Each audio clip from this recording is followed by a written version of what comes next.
Rabbi Friedman, so good to see you and hear you again. Oh my goodness, so much is going on in the world. It's just, it's crazy how much is going on. It seems like the COVID pandemic has smoothly turned into a pandemic of anti-Semitism, and the craziest thing is that even though we're not that far away from the worst kind of anti-Semitism that the world has witnessed, which was a little bit over than 70 years ago, people are still turning a blind eye to everything that is going on, to the incredible start of oppression of Jewish people, of anti-Semitism, aggression, and hatred towards Jewish people. Please shine some light to what we're experiencing right now. You can hear me, yeah? Yes. Okay.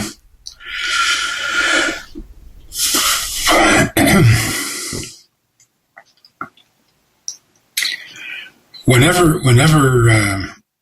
something is malfunctioning,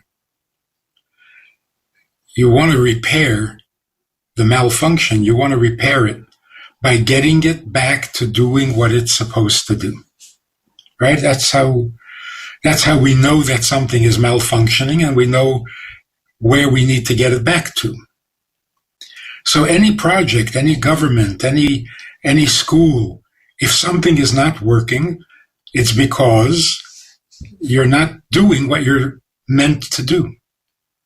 You know, you can't use a can opener as a lawnmower. So what are we supposed to be doing that we're not doing that we can get back to and become ourselves again? Complaining about anti-Semitism doesn't seem to help at all. In fact, in some way, it brings too much attention to the anti-Semitism or to the anti-Semite. So what should we be doing? Screaming, complaining, criticizing. If there is a difference, and I hope there is, if there's a difference between the anti-Semitism of today and the anti-Semitism of 70 years ago, it's that people who live by values and by laws don't commit anti-Semitic crimes because they don't commit crimes. Today, the anti-Semitism is just a crime. I don't know if it even deserves the title anti-Semitism. So, unless it's Muslim terrorism, it's not really directed at Jews. It's whoever is the most convenient victim to the frustrations and to the immorality and to the violence that burns inside of people. The point of it is this: if we want to improve our relationships with the world, we need to be more of who we are. We need to be ourselves. If we are functional, then the world has more respect. When we're dysfunctional, okay, so what can we do to just be ourselves? What we can do is become a voice of morality, not of politics, not a voice of victimhood, but a voice of morality. When we see a crime, we should identify it. We should offer the alternative. What is morality? What is goodness? What is right? Everybody wants to think of themselves as right. Just people don't know what is right. Who is right? So there's terrible confusion. A practical suggestion.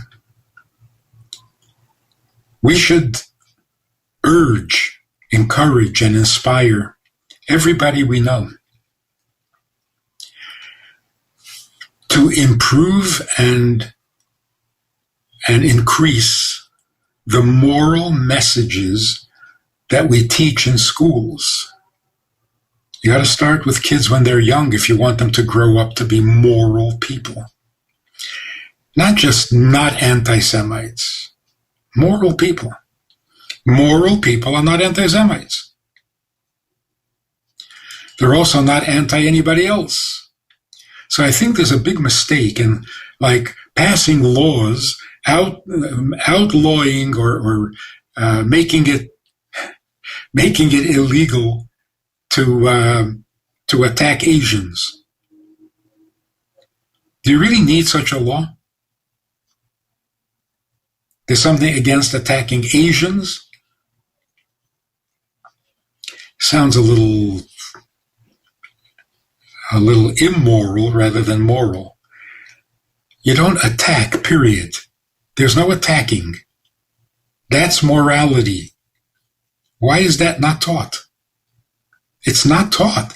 If you have to pass a law that says you may not attack Asians or you may not attack Jews, you're talking about an immoral society. What happened to good old-fashioned morality? There is no violence, period. There's no reason for it. There's no excuse. There's no justification. It is wrong. It is morally forbidden. You don't have to pass a law. You have to educate morality in people. And it's very neglected.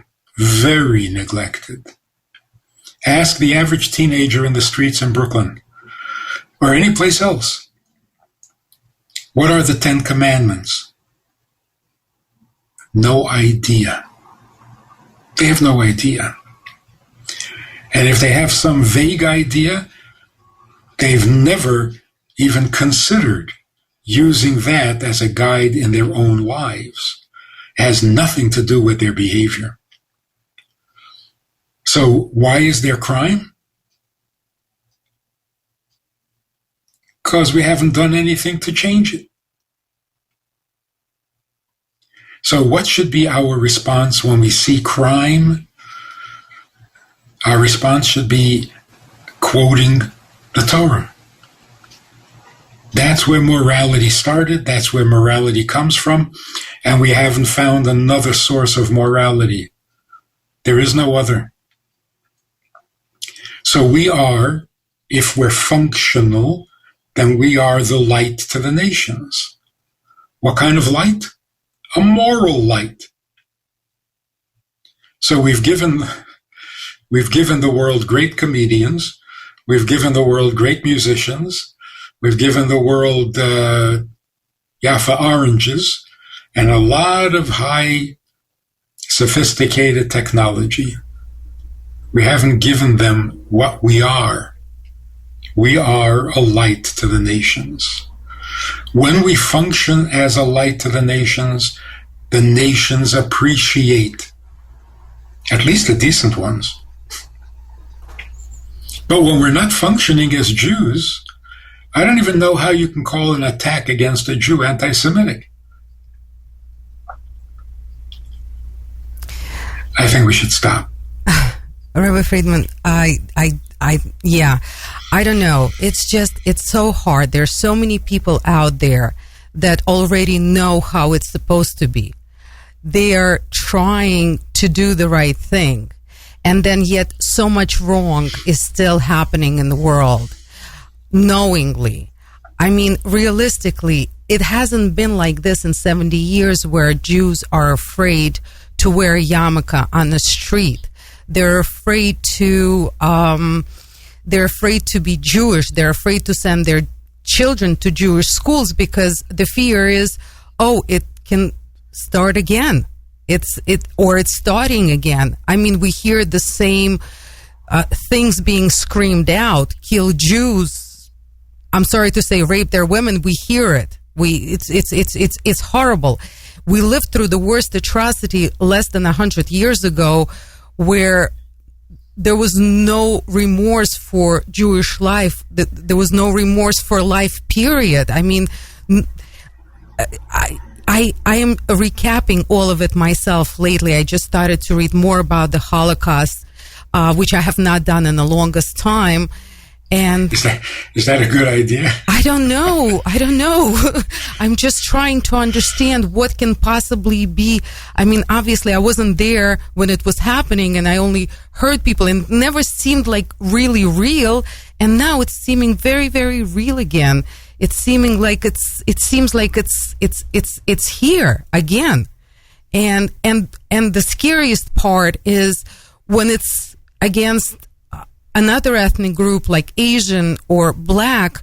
People are appalled by so much less than what is being yelled and screamed at and directed at the Jewish people and I'm saying it's coming from the government. So when it comes from the government, when it's, some of government officials that are saying that Israel is an oppressor, that Jews need to be reprimanded, and this is, it's obviously not the truth.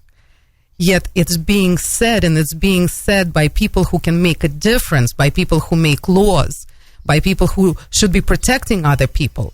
And it becomes very, very scary for a lot of people, because some people actually have been there and do remember.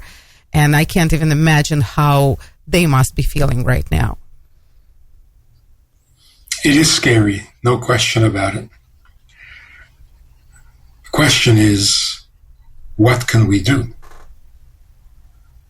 Those who are in positions of authority, responsibility, political, whatever, they obviously, they're going to do what they need to do, and that's important. But the average Jew, the two of us, what can we do? To complain and to scream and to criticize, nobody's listening. But if we want the world to know the truth, then we have to be true. We have to be true to who we are. And we have to take responsibility, which I don't think we ever did, really. We have to take responsibility for the morality of the people in our country. How do you get morality? You raise good children. How do you raise good children? You tell them about God and God's commandments and God's watching and God's judging. You tell it to them from the minute they can speak.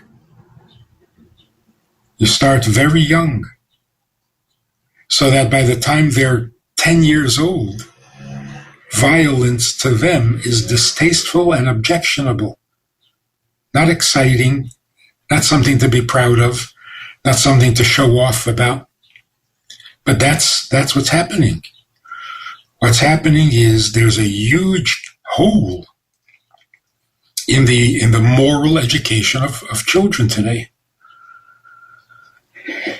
When you leave a hole, it's going to get filled with bad stuff. So to just scream at the bad stuff isn't going to get us anywhere. What we need to do is, everyone we talk to, everyone we meet, if you're a writer, every article you write, every text that you send has to be about how do we become a more moral people? How do we educate children to be good? It's a little scary that the antisemitism of a generation ago or two was perpetrated by people who considered themselves good people. Remember this Nazi who worked in the concentration camp all day long, and he came home at night and he was told that somebody had run over his dog. And he was genuinely mortified. How can anyone be so insensitive? So that's scary. Here's a person who has sensitivity, a person who considers himself a mature, highly developed, sophisticated human being with human feelings. Only when it came to Jews, it didn't apply. Now that's antisemitism. Today, the same people who will attack Jews will also attack Asians. And if it becomes popular, they'll attack whites and they'll attack blacks and they'll attack whatever is popular. They're not particular. And they will not cry if a dog is run over by a car. They have no morality, no pretense of morality. They're just empty, completely empty and devoid of anything sensitive, of anything noble, of anything elegant. They're just failed human beings. So, I don't know which is scarier. But the solution to today's problem is fill in the hole. Fill in the gaps. Education in America, for a long time, has avoided all moral lessons. Morality was not an issue, was not a topic, was not a goal. It was not necessary. The only thing you were tutored in, the only thing you were schooled in, and the only thing you were encouraged in is success. How do you get into the best college? How do you get the best job? How do you make the most money? How do you become the most famous? That's it. Well, you leave such a huge gap, and then you expect decency, and you want people to speak up against anti-Semitism? Where would they get that moral instinct from? Where would they get that moral commitment? It was never taught, it was never given, it was never encouraged. So we got to start quickly. Morality has to become the issue of the day. Not hatred. We all want to get rid of hatred. No, first, get rid of immorality.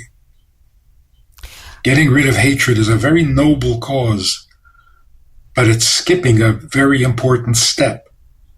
First, you stop shooting me, then maybe you can get to stop hating me. But this idea that if I hate you, I'm naturally going to shoot you, that is so immoral. Rabbi Friedman, I understand that we need to start with the children, and that's great, but it's scary how much time it's going to take. Regardless, it's not one or the other. It has to be done. However, we're facing the problem right this second. It's scary that everybody who is in power are making such terrible, wrong, immoral decisions when it comes to the society today. The entire society. Jewish people are a part of the society, and even though Jewish people are different and have a different task, we're still in a human form right now, right here, and can be treated as something other than. And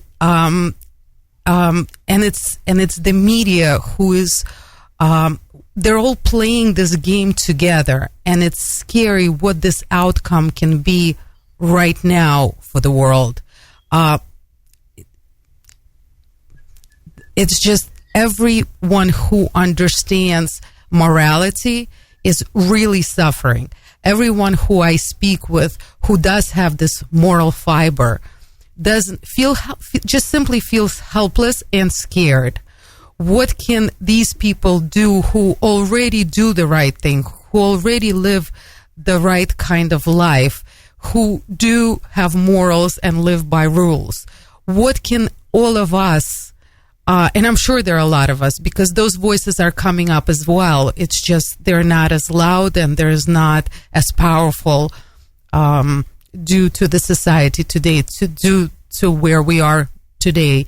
What can we do? How should we treat this emotionally? How should we treat this psychologically? How should we approach this time that unfortunately is getting harder by the moment? Certainly not by being helpless or hopeless. That would be surrender. That would be terrible. I remember coming home from school, from yeshiva, late at night. There was an office here in Crown Heights, a community center. And one of the chassidim was manning the position, the office. The lights were on, the doors were open, and there was shouting going on. And I looked through the window of the store, the office, and there's this chassid sitting behind the desk, and there's a black man standing, towering over him, and they're screaming. I thought it was pretty frightening. So I got closer, and I realized that the man had come to ask for some assistance from the community council because he was getting divorced and he needed a place to move or something. And the chassid was screaming at him that he should not get divorced, that he should patch up his marriage and that he should stay in the family. And they were arguing about it. That's the solution. We have to become the voice of morality. We have to encourage and insist that people rise to a higher level of morality. Universal morality, not proselytizing Judaism. So, if we would develop the reputation as being the voice of morality, the world would appreciate it, the world would be changed. Of course, starting from the bottom is the thorough and correct way to do it, but it would have an immediate reaction, or an immediate result. Speak morality. When Jews speak morality, the world loves it. Every time. Every time Jews act on a moral principle, the world feels good, because that's the way things should be.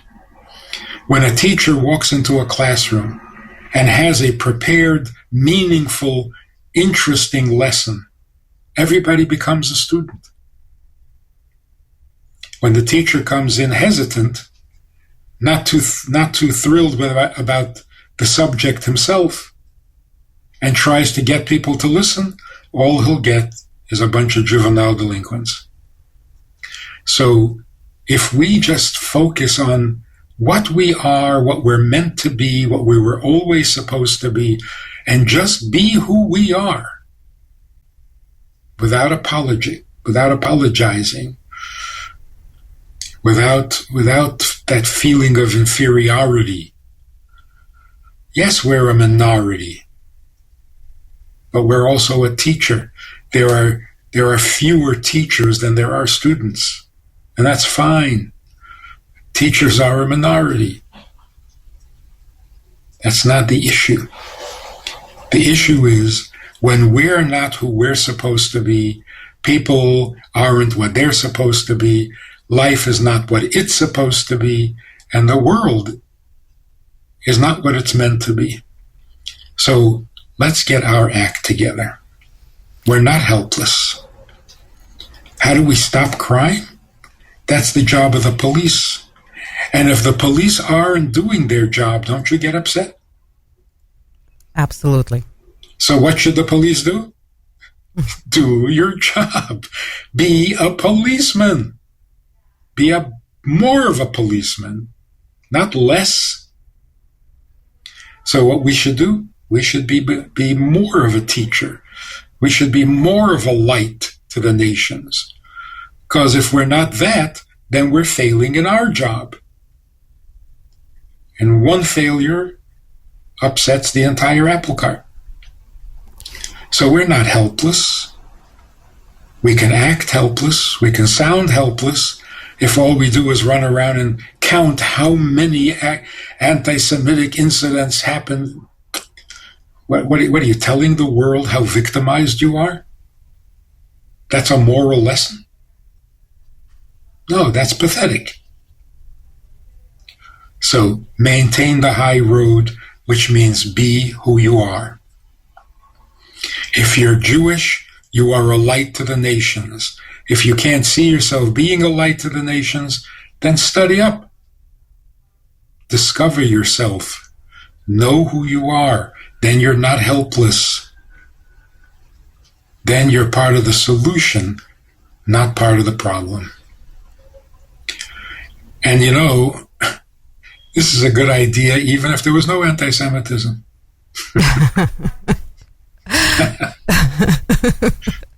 Rabbi Friedman, I agree with absolutely everything. And the question that I have is still, how do we get there? I mean, if we turn a YouTube channel on,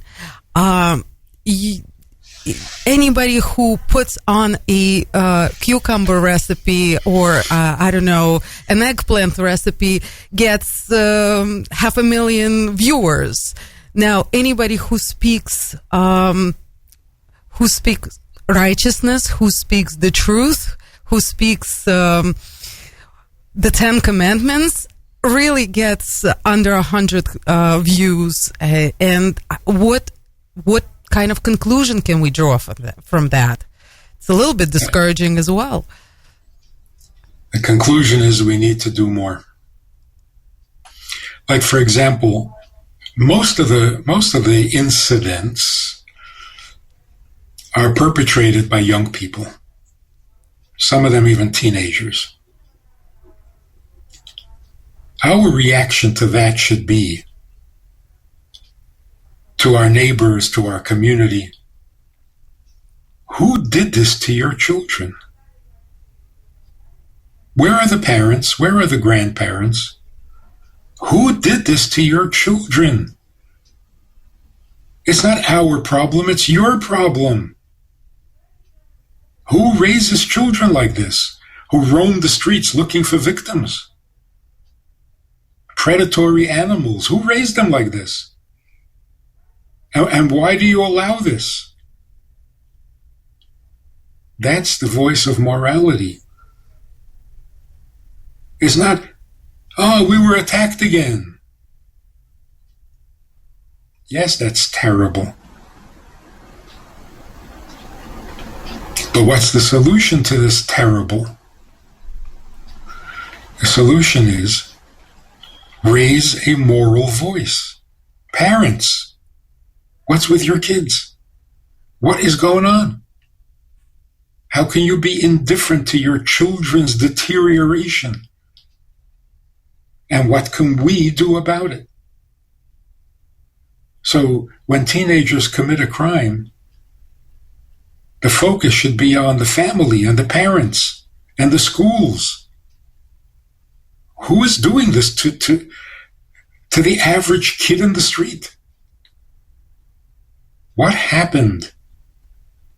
We used to be a decent society. You didn't have to lock your doors at night. And it can be that way again. That's what our reaction should be. And if you want to be really generous, offer to help. Those parents are not proud of their kids. What can we do to help them? If we put our minds to it, we put our resources to it, we can return morality to America. Of course, it would be helpful if the government started to behave moral too, but that's a different story. That would be a very good story. I'm waiting for that story to start. It's very sad. I think I mentioned this one on a different program a while ago. One of the most famous, most popular, well-remembered quote from inauguration speeches of recent memory is the quote from President Kennedy. Ask not what the country can do for you, ask what you can do for your country. Why was that so popular? Why is that so memorable and so quotable? You would expect the most memorable or the most popular quote to be, we will give you all the money you need. We'll send you checks every month. No. The beauty of it was that he challenged the people. He challenged them morally, and everybody loved it. It's so complimentary when you expect people to be moral. It's such an insult and such a disrespect when you assume that they're not going to be moral. You've abandoned them. You've excluded them from the human race. So I think it would be very powerful to just simply change the topic of conversation. All the talk and all the texting and all the writing and all, it's all wasted. It's meaningless. Let's get to a meaningful topic, and that is, how can we be better people? How can we raise better children? And it doesn't matter how well educated you are. It's how moral you are. Rabbi Friedman, as you were talking, I was just having these thoughts. How amazing would it be if instead of, people are out there on the streets fighting for some kind of truth with banners and posters, and how wonderful would it be if everybody just came out on the street with speaking of 10 Commandments, what is the word? Propagating? I don't know. I'm not sure. But basically, pushing a different topic, a much more important topic, and talking about that particular topic of morality, instead of, everything that we've been talking about for the last year, which unfortunately got us so far, not to a great place. Yeah, it's been many years of neglect. And it's, it is so predictable. Anyone with any awareness would have predicted this is going to be the result. Children roaming the streets looking to do damage. If they can't burn down a building or steal whatever is available for stealing from the nearest store, then you beat somebody up. So burn something down, steal something, or beat somebody up. That's it. That's the story of life for a lot of people in America. And in other countries as well. Morality has been neglected, and we're paying the price. And it should come as no surprise. You don't expect morality, well, you get immorality. And that's not necessary. It is not inevitable. Teach morality and you get good people. And by the way, some of those people roaming the streets, those are the ones who are aggressive, the ones who are restless, the ones who feel like they need to do something. If you channel all that in a moral direction, they will become the best, better than the silent majority. We need to channel all that energy. So in a sense, if we want to get psychological about it, these people acting out their anti-Semitic acts or antisocial acts or just criminal behavior, they're displaying something. They're showing something to us, trying to get the message to us, subconsciously, of course. They're actually saying, look at what you did to us. Look, you happy now? You decided to leave all moral decisions to us. You never told us right from wrong. You never told us that that's the most important thing in life. You wanted us to find our own way. Okay, you're happy now? Give us something, teach us something, challenge us, expect more from us. Look at what happens when you ignore or neglect our morality. Rabbi Friedman, do you believe that we're in a war state right now? Like there is, it just really does seem like we are fighting, that there is a fight going on. It's not a physical fight. In this majority, there's no blood being spilled. I mean, except for what we just seen in Israel, but that's not the state of the war, not the state of the world, but the state of the world. Would you assess it to be in this kind of a war state that we have never experienced before in our lives? I wish it was a war. Mm-hmm. A war means that there are two sides. There's only one side. We are being victimized by senseless crime, by senseless hate, by senseless destruction, and we're not even fighting back. We don't even know how to fight back. So it's not even a war. It's just chaos. That's why I'm saying we need to develop a voice. We need to have a strategy. We need to have an answer, a solution, an alternative. We're not offering anything. By wailing and crying and begging for compassion, you're not offering a solution. So it's not even a war between good and bad, between right and wrong. We're just victims. I'm talking about the whole world. Crime is out of control, and we don't know what to do. Because we're the nice people, you know. That is so brilliant. I hope that all the nice people can unite and end the chaos. If it's not a war, but a chaos, to do just that. So, what does the Torah say about chaos? In the beginning, there was chaos, and God said, "Let there be light." Light is the solution and the cure for chaos. Chaos is darkness. You turn on the light, and the chaos disappears. We got to believe that.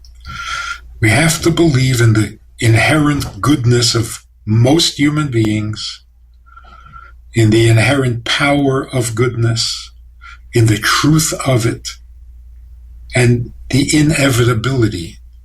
The world must become moral. Not more than that, it must become godly. It must. Why not today?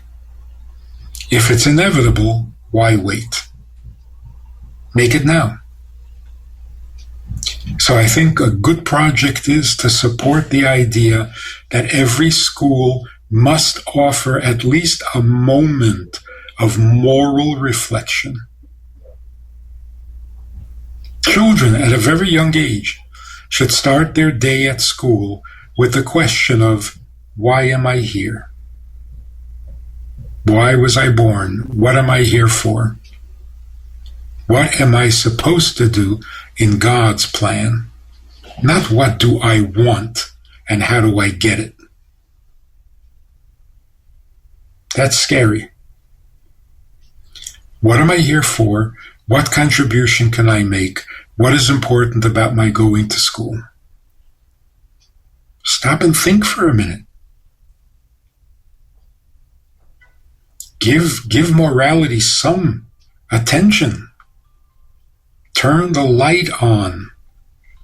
A little bit of light will get rid of a lot of darkness, and very quickly.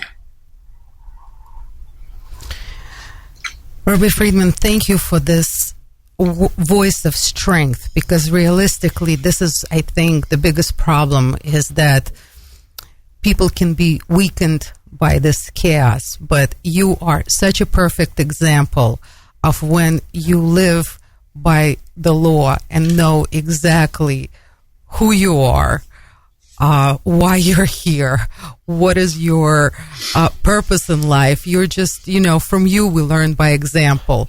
Every time, I am chaotic in the beginning of our program, and believe me, I don't reflect just my opinions. I do a lot of speaking and hear the voice of the community, not just the Russian-speaking community, but all communities. And this is what is happening emotionally, psychologically. It's very hard, and it's getting harder.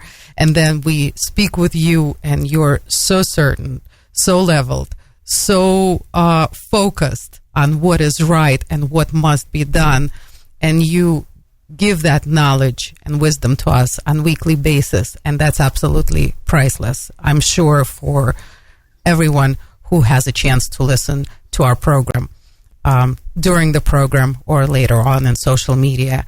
And I absolutely, of course, encourage everybody to do just more of that, and to listen to your YouTube channel, and to listen to your amazing Torah classes, which are live every day. I will give more information after the program, but this is the only thing that can keep people leveled right now, focused, and on target. Thank you so much for that. Well, you make it possible. If there were more programs like yours and more people like you, we would be in better shape. The whole society would be in better shape. I'm sure there are so many people. Everybody just really needs to start speaking out more. Everybody's still very afraid to say the right thing, and everybody is still listening to the mass hysteria, if not to say worse, or to everything that they've been used to for so long and followed for so long, even though deep down people did know that those are not the right things. And it's just now we're getting to understand them better, but it's taking so much time. I just wish we could somehow speed up this process. Could you imagine a gang of kids on the streets? They're rioting. A celebrity walks in. Somebody they all admire and they all look up to. And he simply gets up on a soapbox and he says, "Why are you doing this? Why don't you use your energies, your abilities, your talents to make the world a better place?" You think they wouldn't respond? You think he wouldn't win them all over to the side of goodness in 5 minutes? He would. Problem is that the celebrities are worse than the people in the street. Not funny, unfortunately. Yeah. But you see how simple. It's not rocket science. If somebody they would listen to would simply say the right words, I'm sure 99% of the people rioting would rise to the occasion and become part of the solution because they want to be. They don't like themselves the way they are. Give them an alternative. It's not impossible. Wow, Rabbi Friedman, thank you so much. Thank you so much for another inspiring program, and I hope everybody took away a lot of goodness from what was spoken today, and came to the right conclusions and focused their lives a little bit better. So thank you so much. I so look forward already to our next Thank God It's Tuesday, and of course I want to wish you well and good health. We need you. Be strong and keep leading us, Rabbi Friedman. Thank you so much for all your wisdom. Next week we should have more pleasant subjects to discuss. Amen. Certainly hope so. Thank you so much. Thank you. Be well. Bye-bye. Bye-bye.